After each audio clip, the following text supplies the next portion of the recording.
Namaste, welcome to this session. Uh, we are considering the untenable position of that idea that the God is anthropomological concept.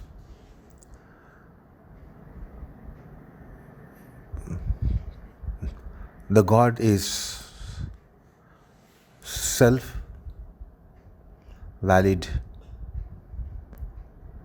entity, and not believing in God is some personal choice. Not accepting the God is a personal choice. Rejecting the God is personal choice. However, it cannot be refuted that the God is omnipresent. That means not only present all over, but all the time. Omnipotent and omniscient entity. The God needs to be recognized as much as we ourselves need to be recognized. Nobody denies, there is no self-denial. Nobody denies one's self, one's existence. But however, as students of philosophy, students of yoga, you should know that we have not recognized ourselves.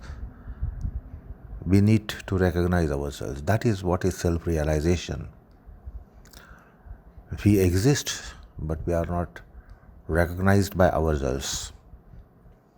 Similarly is the case of divinity, God, Bhagavan, that it does exist, it needs to be recognized. It is a metaphysical entity, so it cannot be seen to be believed. Anyway, then towards the end of the session, we came to this kind of inquiry that if it is anthropomorphic concept, that is, if man imagined God, man shaped God, man created God, then why was that creation there? Why did man imagine God? Why did man create God? It was definitely not a lap time activity. It was definitely not spare time activity. It was not that man was idling and there was nothing to do and therefore he did this. Because although today the God men are making fortunes, they are making fortunes because people believe that the God is there and therefore the God men are making fortunes. But if this is man-made notion, concept, at that time, it was certainly not lucrative.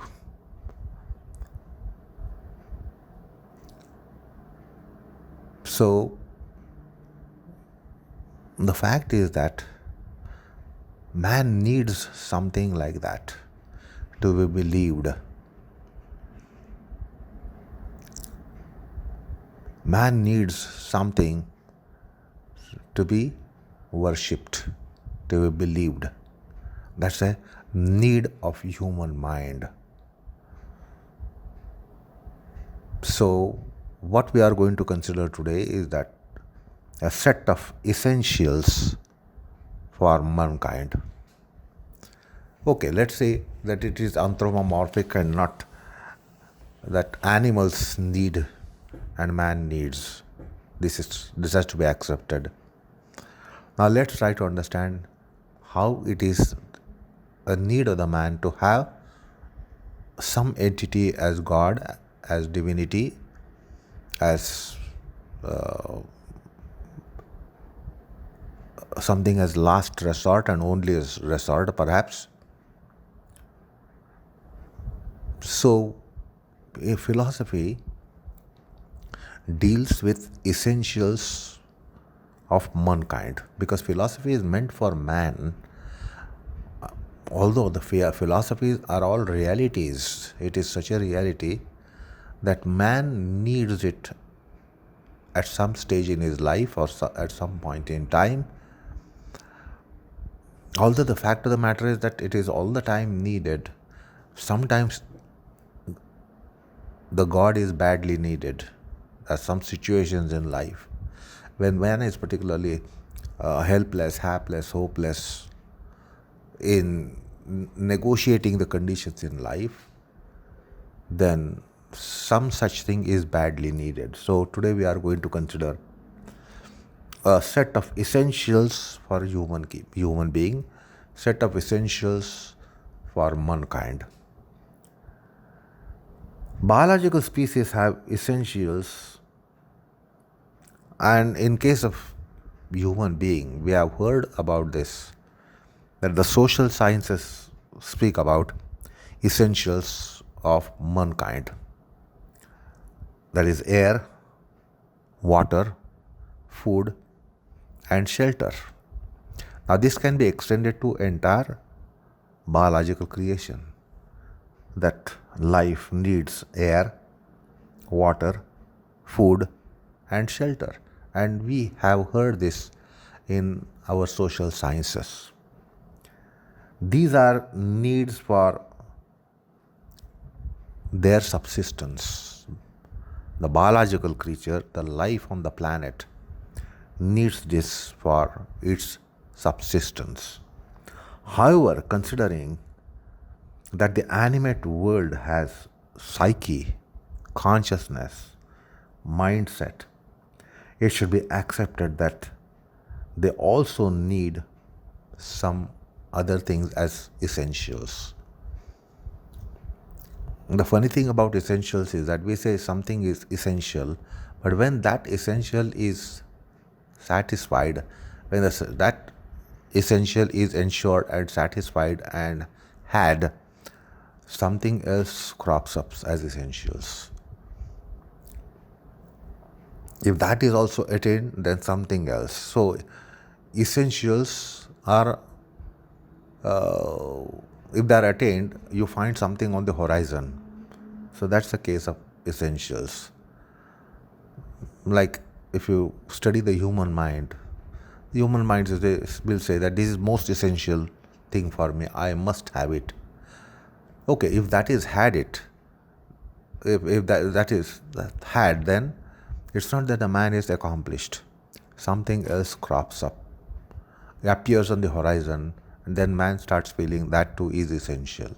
If that is also accomplished, then something else appears and that too is essential. So essentials is a kind of endless thing if you consider subjectivistically about it. Objectively, you can say that air, water, food, shelter are essentials of life, of all life. Anyway,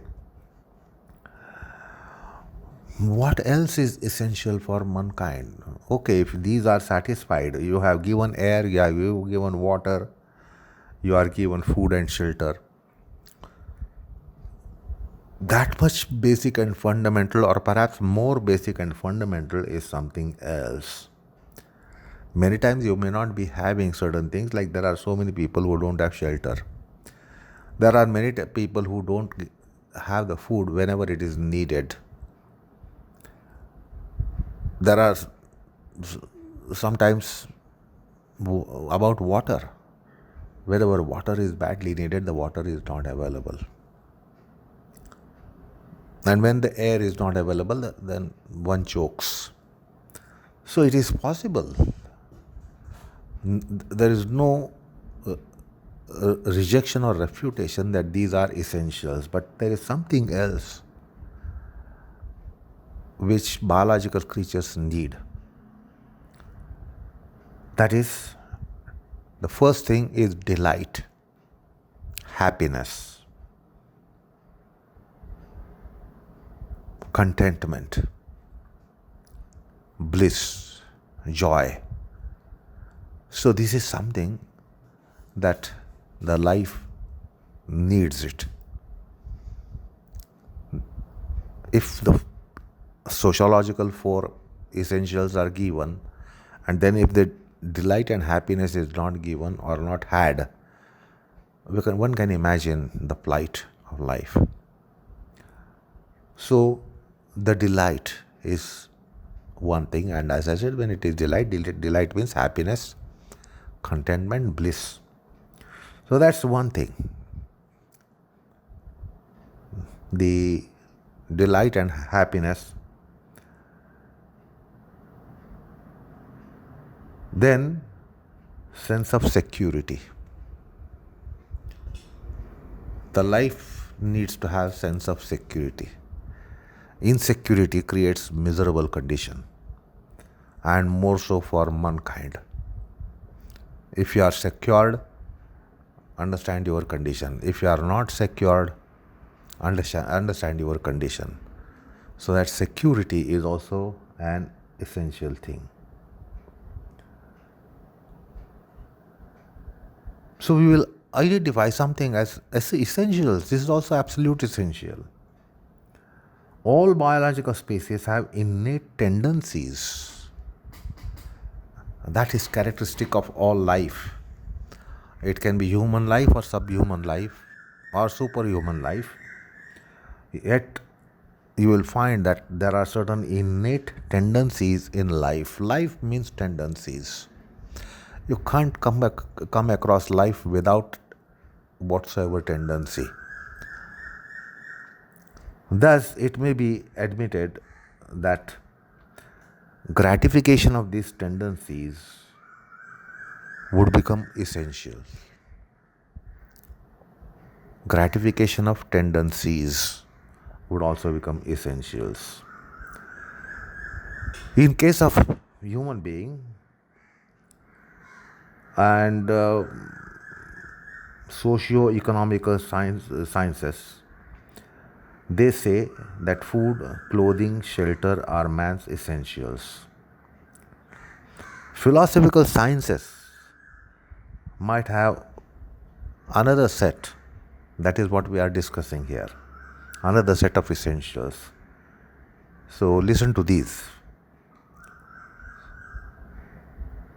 These are physical, mental health, and well-being. The first one is physical, mental well-being. Now understand how much is this essential for mankind and how much this is essential for biological creation, biological life. And now the second one is knowledge and wisdom. Say, how much is this essential for mankind? Knowledge and wisdom. It is essential. It is also desire. It is also desire of man, desire of mankind to be having knowledge and to be having wisdom and to have some pursuit for erudition and scholarship. The wealth and affluence seeking pleasures and avoiding sorrows. So to be avoiding sorrows and to be gaining pleasures, see how much some knowledge is so fundamental. Because all living beings want pleasures in life and avoidance of sorrows. There is no biological creature which says, I don't want to remove the sorrow and I don't want even pleasure. To whatever degree, this will be essential. And therefore, Also, the knowledge is essential. You need some knowledge, some wisdom, some erudition.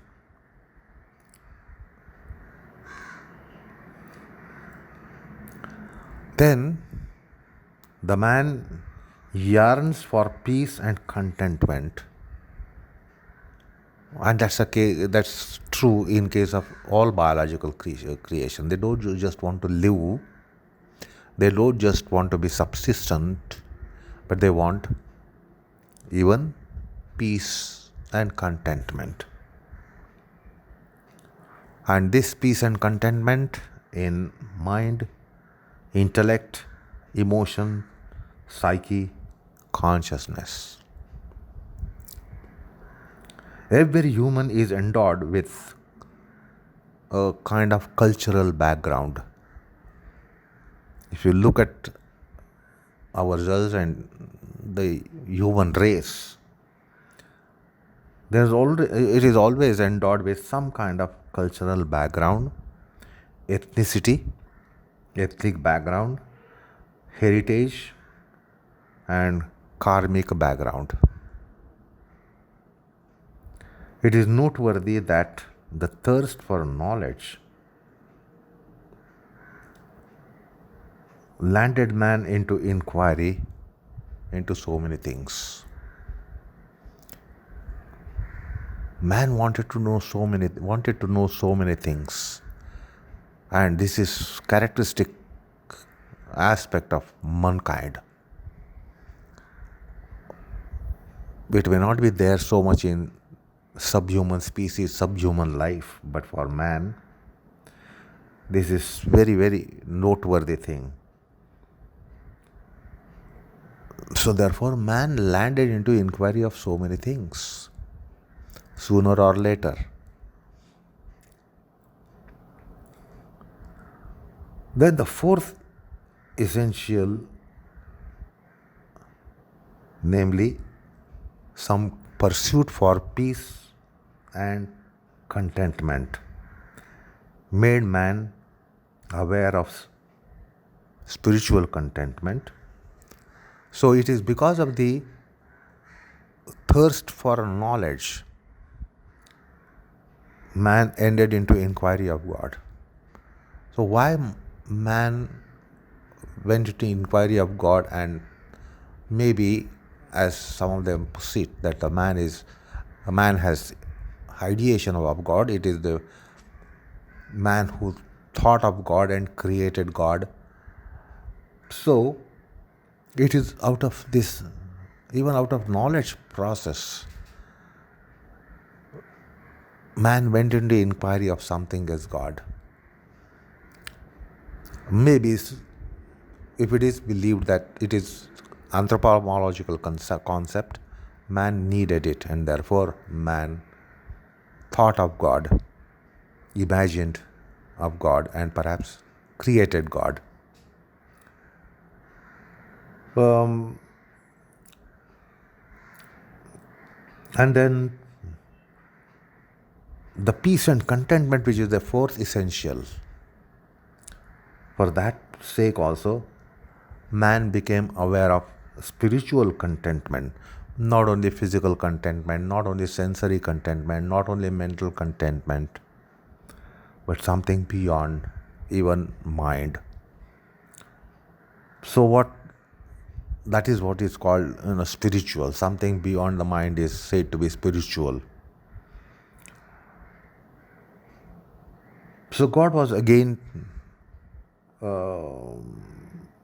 taken resort to.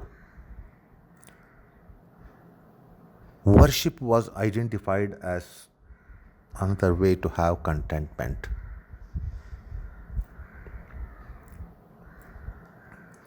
So the upasana or worship became essential and essential in human culture.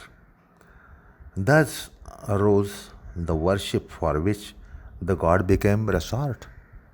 Now, if you feel that worship is necessary, you are going to create some support for worship, some locus for worship. and not creating that, what are you going to worship and how will you worship?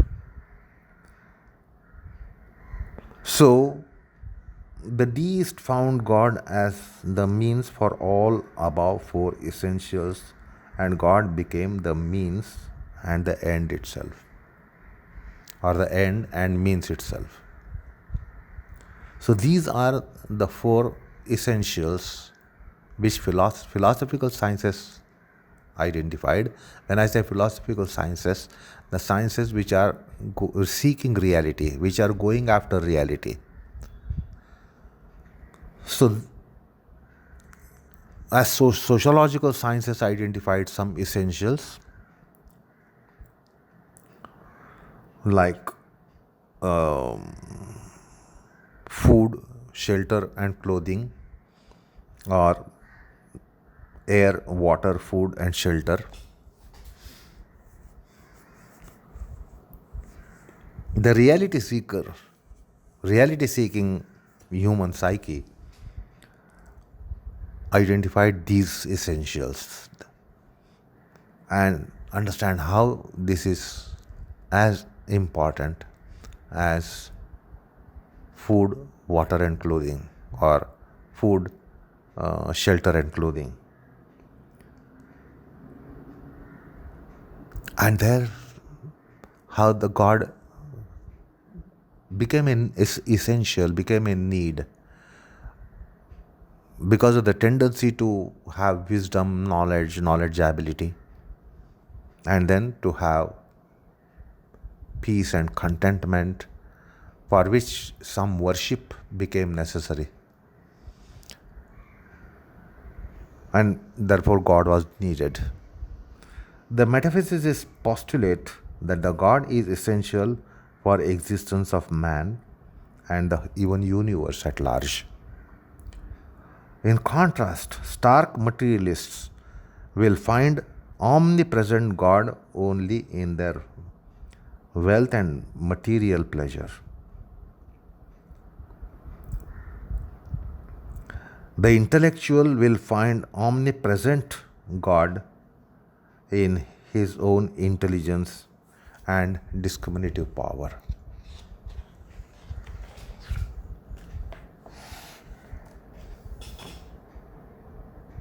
The mystic saints and poets,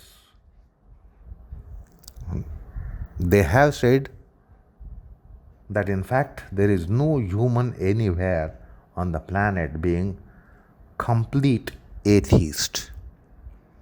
We know that atheism is very much there.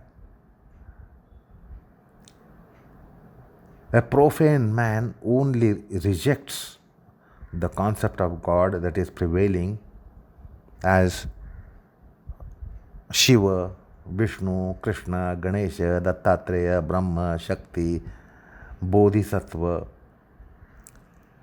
and perhaps God, divinity, etc. Some people view God in money, wealth. Money itself is God for them. But where are they rejecting God? The wealth itself is God for them. Where are they rejecting God? Worldly delight itself as God. Where are they rejecting God? So, money, wealth, worldly delight, nature, or one's own intellect, the reasoning, faculties of human mind, human brain. So, that itself becomes God for some of them. If you see, the atheists usually they indulge in intellectual polemics to refute the God vehemently. But then they are actually believing that their own intelligence is God, or human intelligence itself is God. Where are they rejecting the God? They are taking the God in some form or the other. So actually atheist means those who reject your idea of God, your notion of God, your concept of God. And then at large, the people's concept and notion and idea of God. They have their own idea of God. Like, because they are called materialistic people. Those who are atheists are materialistic people. So they have their own concept of God. Money is God, wealth is God, or their intelligence is God, their intellectual prowess is God. So the God is not really rejected. It is definitely taken in some form or the other.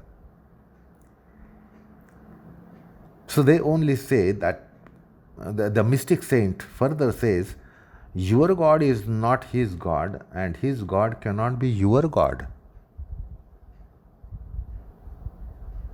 So the God of atheist rejects your God, and we are rejecting the God of atheist. But anyway, the God is accepted.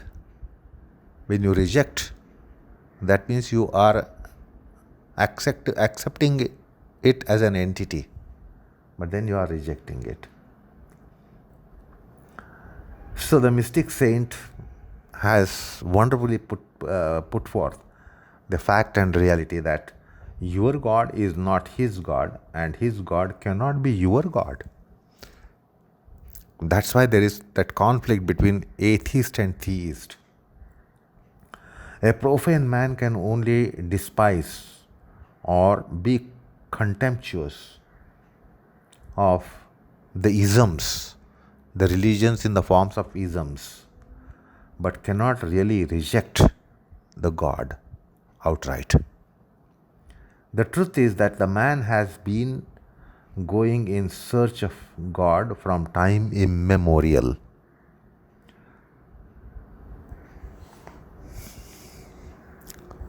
So, we have embarked upon that concept of set of essentials for man. Now, let's try to understand why God is sought after by man, by mankind. The knowledge seekers, pleasure seekers, or the inquisitive ones who have inquisitive mind, even materialists, or even skeptics or agnostics have gone about seeking the God. So skeptics and agnostics perhaps not identified God, but they have been seeking, and they are still seeking. They are not finding. Just because they are not finding, they are maybe rejecting to become atheists. So it is the fact is that they are not finding God. So if we try to understand the psyche behind these stark materialists or the atheists or the skeptics or the agnostics, it is the reality is that they have not really identified God. They have not recognized God, and that's why they are atheists and they are skeptics and then they are agnostics. Now they have not, that means they have gone after God, but they have not found it. Even though those who reject the God, they have gone after the God and they have not found it, and therefore they reject it. Now, actually, man has endless appetite for knowledge and wisdom. Be that materialistic person, be that agnostic person, be that atheistic person. Still, there is appetite for knowledge and wisdom. The man's sense of inquiry and his inquisitiveness is also another thing that has to be accepted, recognized. And that has no limit.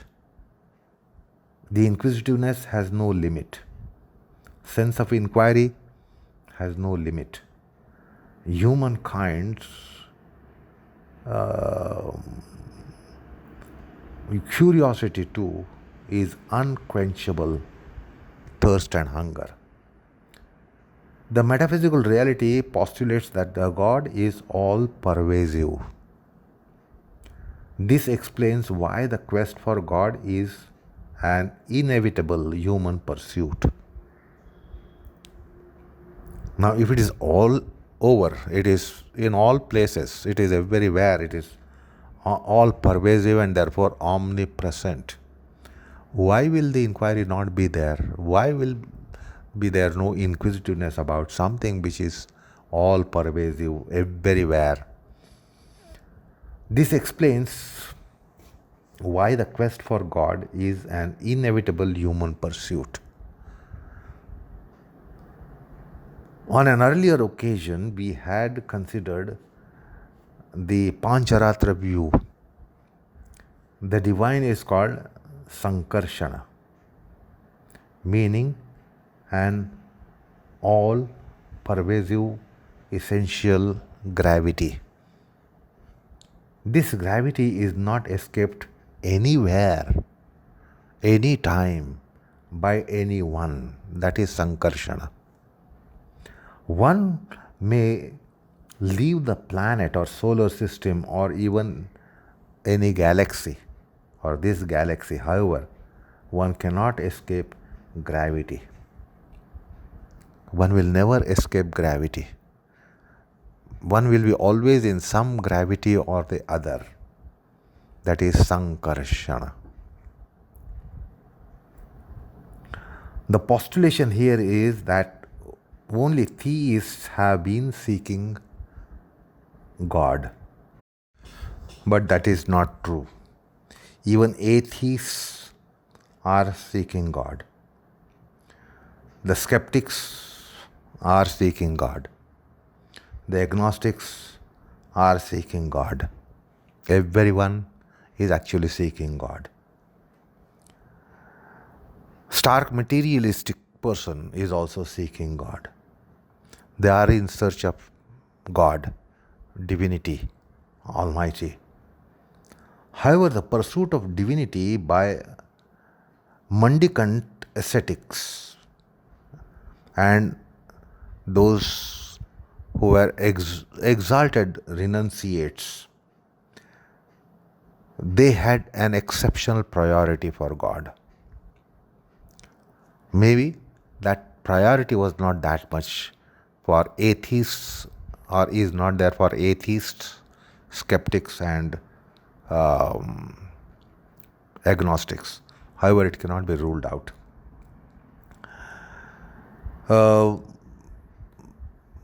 In Adhyatma, there is something spoken about worldly man as bubhukshu. Bubhukshu. Bubhukshu is that one who is looking for enjoyment, joy, delight, wants to enjoy life and experience life and then take measures against whatever sorrows, difficulties, problems, agonies. So that's called bubhukshu. And then there is mumukshu, a devotee, a devout devotee and a renunciate person, renunciate for worldly pleasures. Mumukshu is someone who is looking for highest condition of human endeavor, that is moksha, nirvana, liberation. So he is called mumukshu.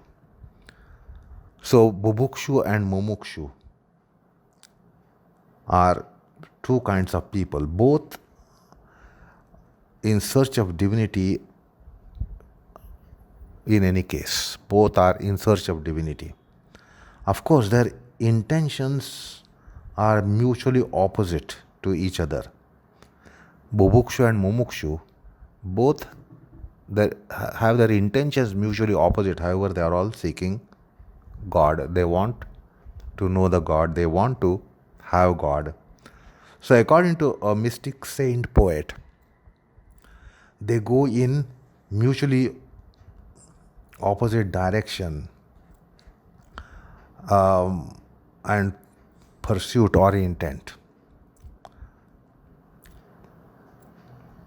Our wisdom of the lore in Bharatavarsha, the wisdom of the lore has been speaking of 4 purusharthas: dharma, artha, kama, moksha. These 4 aspects apply universally to actually everyone, from even the so-called aboriginal to metropolitan, so-called civilized, urbanized man. So these purusharthas can be traced. Although these are clearly mentioned in our tradition, our culture, our religion, our dharma,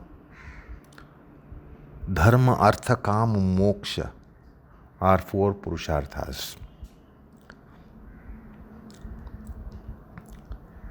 So similarly, these are another set of 4 purusharthas which are there but not identified, but in philosophy or philosophers do identify it. When I say philosophy and philosophers, philosophy means that which divulges reality, and philosophers means those who make an attempt to divulge the reality to mankind. So what are these 4 essentials? The first one is physical, mental health and well-being. There is no exception to this in any community. To community in any era, not only our era, not only our times, but any time, retrospectively and also any time prospectively, that this will be first essential: physical and mental health and well-being. The second one is knowledge and ability to quest for erudition. The quest for knowledge and any endeavor for this. So there is always endeavor for physical, mental well-being. There is always endeavor to be knowledgeable. And let me tell you, it's not just knowledgeability, but man has this urge to become omniscient. Man wants to know everything. This is typical of mankind in biological species, that there's an earnest desire to be knowing many things and perhaps everything. So that's the second essential. The third one is pleasure seeking and passion gratification. Everyone wants pleasure. The pleasure may be material pleasure to higher pleasures. Not that everyone is just going after material pleasures. However, material pleasure is also sought after, and some form of pleasure is definitely sought after. No one is bereft of this kind of desire and effort. There is desire as well as there is effort. So pleasure seeking and passion gratification, because as I said, we are endowed with some kind of tendencies. Some kind of tendencies are always there in biological species, and then in mankind we can identify that there is a tendency always, and we don't just want to have tendencies, we want to have gratification of tendencies. So that's the third one. And the fourth one is quest for peace. One wants to be in peace. Then tranquility. One wants to have tranquility in one's mind and contentment in one's mind. It is nobody who says, I have no desire and no quest for peace, tranquility and contentment.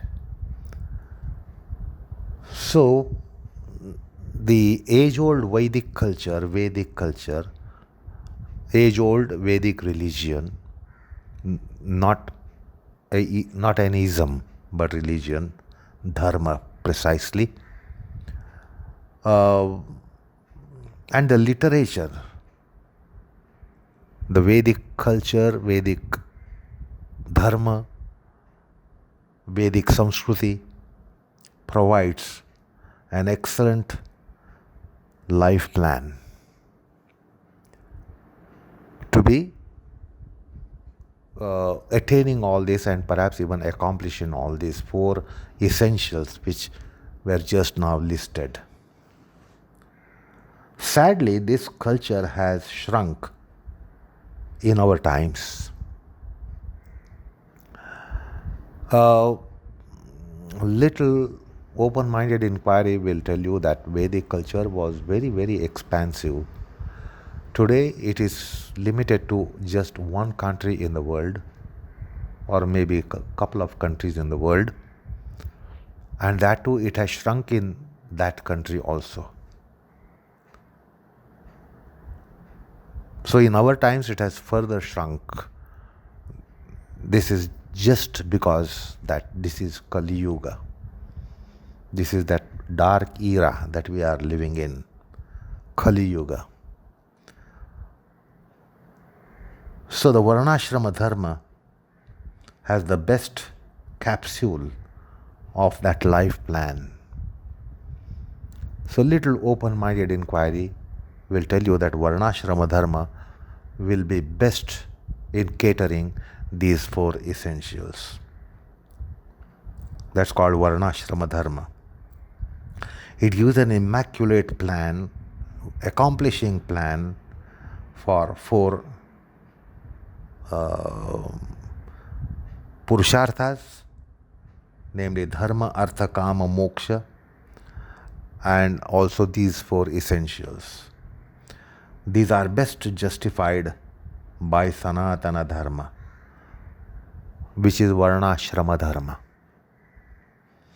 A Hindu hedonist has his own narrow interpretation of Artha and Kama, and the two Purusharthas from the first set mentioned above. This is a perverse and perverted interpretation of Artha and Kama. These essential purports have a sublime and philosophical essence. So let's cast a light on it.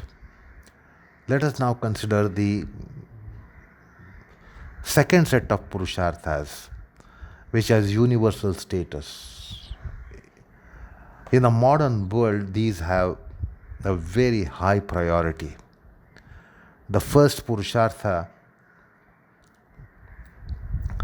in the second set is one pertaining to physical, mental health and well-being. Even in our present civilization, present culture, it has not lost importance. It is very much important. The physical health and physical well-being, mental health and mental well-being. In our times, health and well-being concepts have come to the forefront, and many sciences pertaining to these have mushroomed. Many branches of knowledge are considering this to be catering the physical, mental health and well-being.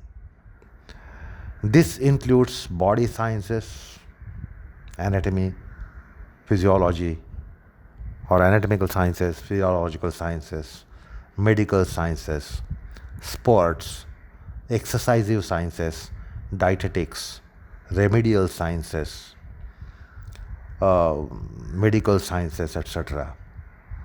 Lifestyle sciences even, because the lifestyle today it is spoken of for man to get this physical health, mental health, physical well-being, mental well-being. So today we can understand how much this lifestyle concept has gained importance. So lifestyle sciences are there, healthcare sciences are there. So many sciences have sprung for this essential to be catered.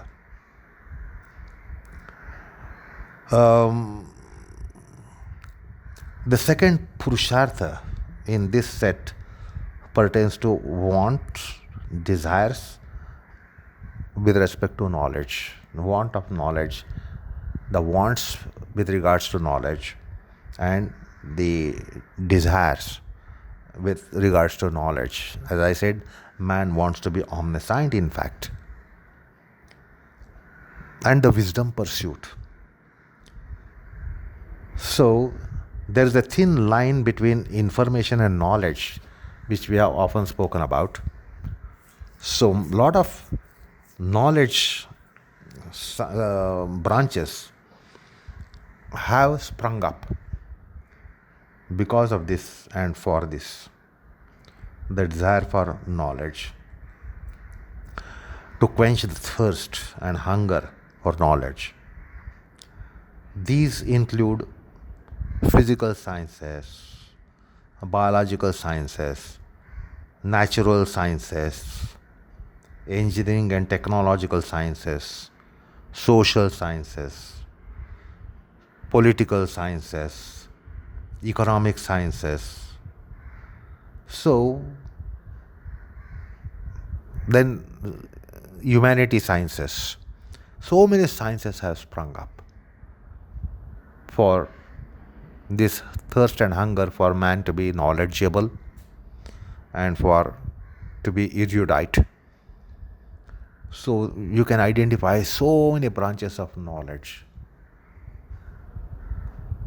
Man is trying to know everything and has a wild dream of becoming omniscient.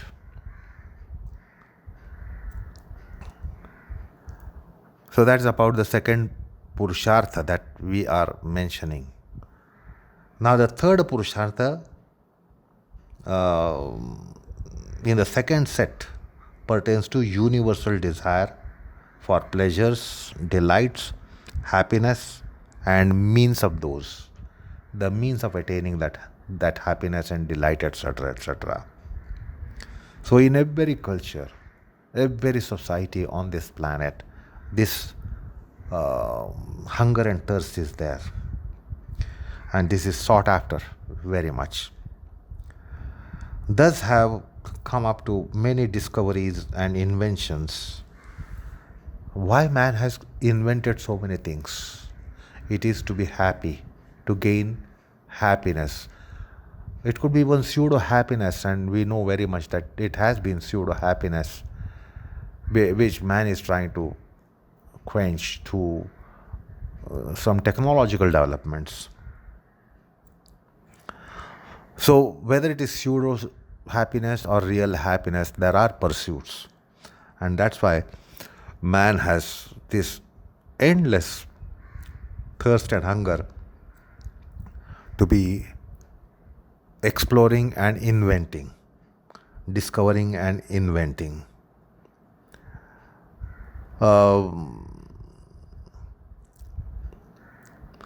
Then to have these delights and happiness, the means for those is to become rich, affluent. We know that if there is dearth of money, how difficult it is to really quench and be happy. Many times, faultily even, man has been thinking that money is means of all pleasures and happiness, and therefore one needs to become rich and affluent. Now it circumscribes every kind of gratification of senses, of flesh, of mind. Comforts and luxuries are being sought after. Thus have come up with many discoveries, endless inventions. So these include applied sciences. For this purpose, there are applied sciences, applied technologies, consumer industries, life affluence plans, services, and service industry therefore. So there are certain services which will tell you how to become rich. So if you become rich, you can have your desires satisfied, you can have your pleasures attained, etc., delights attained. So there is service industry, and therefore some kind of knowledge branch to turn out these services. Then entertainment industry, and so many art forms, so many recreational sciences for the soothe and comfort of mankind. So you see again the knowledge pursuit here. In order that man is able to have the delights and happinesses, so many services are needed, and therefore there are knowledge branches with regards to this service industry. So see, even the knowledge branches have opened out for the man to become happier and happier and happier.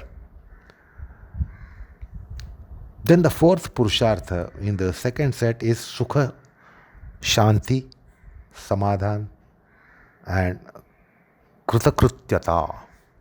Man wants to be having pleasures, happiness, not only that, but sukha and shanti, peace, higher kind of sukha, which is not just physical pleasure or mental pleasure or sensory pleasure, but something beyond, what usually is called spiritual pleasure. And so also shanti and samadhan, the peace, contentment, and sense of accomplishment. That's also another need for man, to be kritakritya, that is, to be accomplished. Every one of us goes after worldly pleasures, right from hedonism to spiritual pleasure. Only the wise man realizes that essential bliss is beyond any sensory pleasure, mental pleasure, or hedonistic pleasure. And therefore, there is some endeavor in that realm to get the essential bliss, essential happiness. The common man, with his ignorance, is caught in pseudo pleasures and thinks that pleasures lies in wealth, riches, affluences, money. However, the wisdom provides disillusionment, and there comes the realization that simplicity is the trick of bliss. By getting pleasures, you will never get bliss. By going after pleasures, you will never get bliss. But simplicity, modesty, and more moderation, more and more simplicity will give that bliss. The bliss is within. And the more you are moderate, temperate, and not hedonist and crazy for objective pleasures, you will never get the bliss. So there is something known as spiritual bliss. Thus, for spiritual pursuit, there are again normative sciences. Listen to this carefully.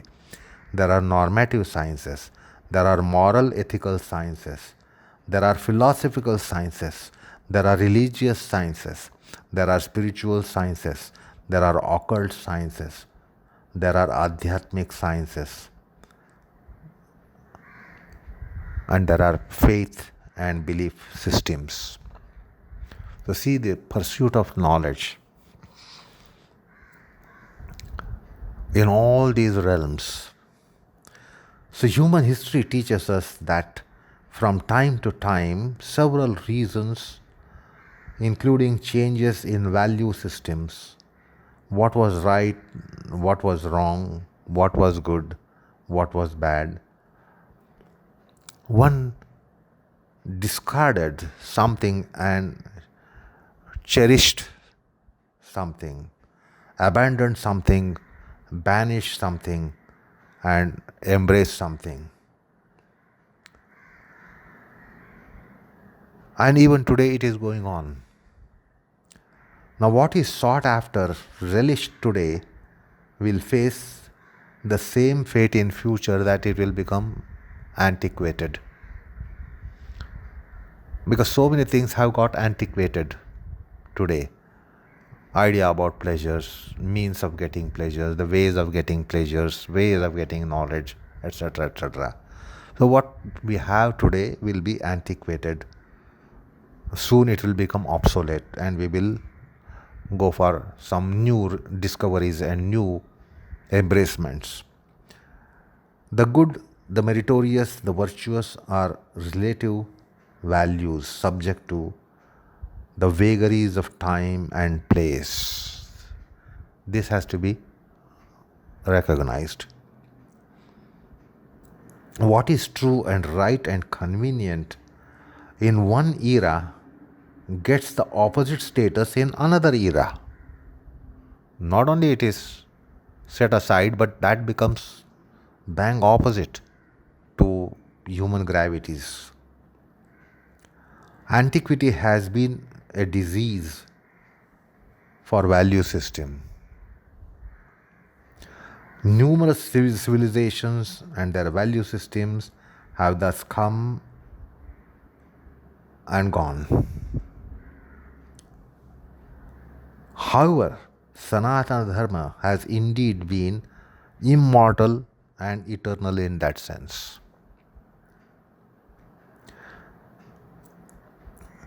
There may be waxing and waning in these values in Vedic history,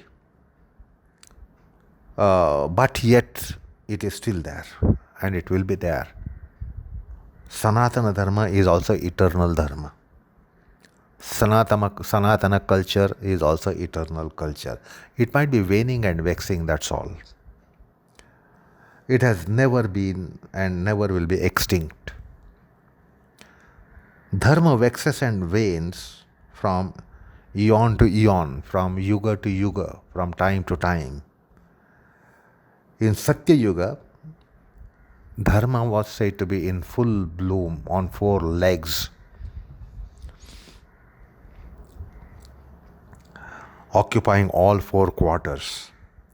In Treta Yuga, it dwells in 3 quarters. In Dwapar Yuga, it resides in 2 quarters, while in Kali Yuga, it shrinks to just meager 1 quarter. So it is said that in Kali Yuga, the Dharma is limping on 1 leg. Dwapar Yuga, it was on 2 legs. In Treta Yuga, it was on 3 legs. And in Satya Yuga, it was on 4 legs. And of course, these cycles are going to repeat. So Satya Yuga means Dharma well established on 4 legs. In Treta Yuga, little lame by having on 3 legs, being on 3 legs. Dwapar Yuga 2 legs, and Kali Yuga 1 leg.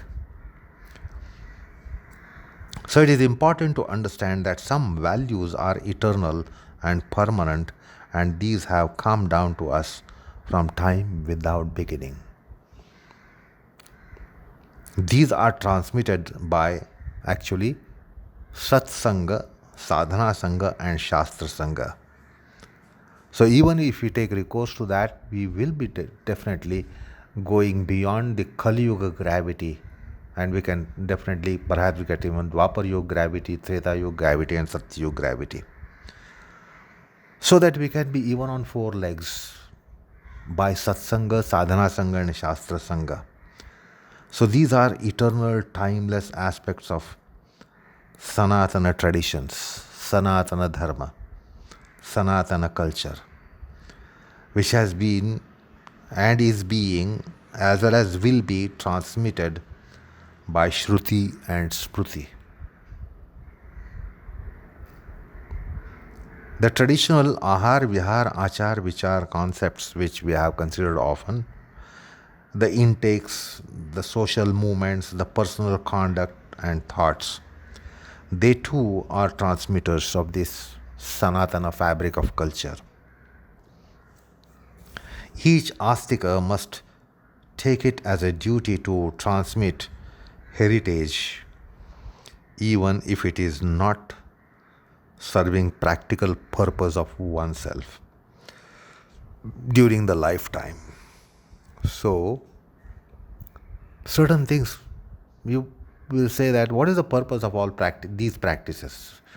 There is no practical purpose served by these practices which has come from long tradition from our ancestors. So we think of giving them up. And many of us do that. We give it up. It is of no use, it is useless, it is waste of time, etc., etc. And that has happened. See, so many things we have given up, which were there traditionally, which were there in previous generations. But today we see that, we feel that they are all useless and they are only wasting time, or they are waste time aspects. We'll be wasting our time, energies. And that's why we have given up so many things which our ancestors were practicing. The mystic saint poet has a wonderful message for us here. He says, if God is sought after, everything is sought after. Sooner or later, even the atheist, materialists, and the worldly people will seek God. Materialism proliferated with the onset of modern times about 200-300 years ago. The today in our this 21st century, as materialism is peaking and a man is seeing drifting towards spiritualism, the God in response, rediscovering the God is becoming increasingly important in our times. So, the ancient wisdom says that even if you feel that certain practices are obsolete today and there is no need to practice, like we have given dharma, and we feel that no purpose is served today it is not needed, or today it is really time and energy consuming, yet the wisdom says that we must practice whether it serves purpose for you or not, because you are answerable to next generation. So you will have to pass it on this. To be passing on this, you must practice. Maybe it could be semblance, yet you should practice. You have to make it mandatory that you are going to pass this ancient wisdom, which perhaps for your discovery you feel that it is all not wanted, not needed, and this concept of personal liberty. We are giving up so many things which are given by our earlier generations and even previous generation. So we think it is all useless, and therefore we are banishing those, but we are accountable to generations to come. So even some value is of no use for you. As a human being, you must practice, or even if it is semblance, no problem about it, yet it must be practiced. You have to hand over. Maybe by considering, oh, hey child, this was not useful for me, but find out if it is useful for you. And even if it is not useful for you in your lifetime, see that you pass it on to next generation. Could be it is useful. So that is why some of these Sanatana Vidyas are still there. And this is something that we need to take care of. That even if it is felt and we are convinced that it is of no use, yet we must practice and pass it on to next generation and leave it for them to test it. And every generation should do this. Whether even if it is proves that it is of no use, yet we must transmit good values to the next generation. So if at all it becomes useful for some generation, they will be able to be availing of it. This is the responsibility on mankind. Don't just be so parochial, whether it is useful for me or not. If it is useful, I will embrace it, I will take it, I will practice it, I will nurture it. If it is useless, I will kick it, I will banish it. No, this is not good. If it's a good value, we must pass it on to next generation and not be so pragmatic, so purpose-minded that it is not useful for me, let me not practice. And then we will not be transmitting. And particularly in Kali Yuga, this is so important, that the good values are going scarce day by day, day by day, day by day. Let us not contribute to that. So these are certain good values, like astikata, astikya buddhi. Whether it really pays for you in your life or not, we must practice it, or maybe semblance to be practicing it, to be passing it on to next generation. So anyway, the point is, the God is essential for mankind. So let's try to have some inquiry about this, how it is, at least in value system, that has to be there. So with that, we are going to end the topic of the day. And as I said, in our times now, it is becoming more and more truer and truer revelation for man that we cannot be very, very materialistic people, hedonistic people, but the need for the touch of spirituality is so important. So in the next session, we will try to deal with a topic which is God being redefined. So enough for the time being. Namaskar, all of you.